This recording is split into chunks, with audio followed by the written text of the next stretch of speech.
আসন্ন ত্রয়োদশ জাতীয় সংসদ নির্বাচনকে সামনে রেখে নতুন করে ৩৬টি আসনে প্রার্থীর নাম ঘোষণা করেছে বিএনপি। দীর্ঘদিন ধরেই মনোনয়ন দৌড়ে থাকা জনপ্রিয় কণ্ঠশিল্পী রুমানা মোর্শেদ কনকচাপা এবারও নিরাশ হলেন না।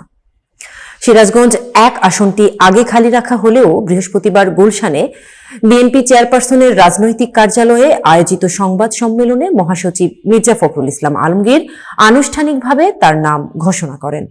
মনোনয়ন পাওয়ার পর শুক্রবার নিজের ফেসবুক পোস্টে কনকচাপা শুধু লিখেছেন আলহামদুলিল্লাহ, যদিও তিনি এর বিস্তারিত কারণ উল্লেখ করেননি। সঙ্গীতের পাশাপাশি বিএনপির রাজনীতিতে নিয়মিত সক্রিয় কনকচাপা এবার দ্বিতীয়বারের মতো সিরাজগঞ্জ ১ আসনে লড়বেন বলে আগেই আলোচনা ছিল।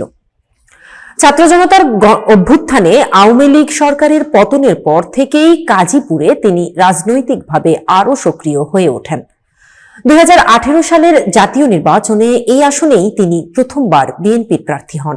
তবে ক্ষমতাসীন দলের বাধার কারণে তিনি নির্বাচনে প্রচার চালাতে পারেননি বলে অভিযোগ করেছিলেন।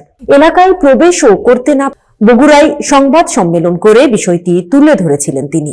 কনকচাপা বর্তমানে সিরাজগঞ্জ জেলা বিএনপির সদস্য এবং জাসাসের কেন্দ্রীয় কমিটির যুগ্ম আহ্বায়ক হিসেবে দায়িত্ব পালন করছেন।